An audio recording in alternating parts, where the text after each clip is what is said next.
Lo que criticamos del otro muchas veces tiene muchísimo que ver Con con uno mismo. esta partecita de vulnerabilidad, ¿no? De descontrol que hay ahí dentro, y que es mucho más fácil visualizar en el otro que en uno mismo. Porque creo que el miedo más grande del ser humano es la humillación. ¿Qué es humillación? Cuando hacen burla de tu vulnerabilidad.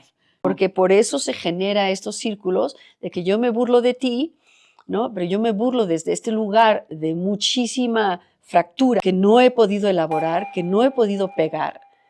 Y como no me puedo expresar desde la vulnerabilidad y decir voy a llorar porque así lo siento y necesito de tu empatía, porque la empatía va de la mano en todo esto, Tu compasión.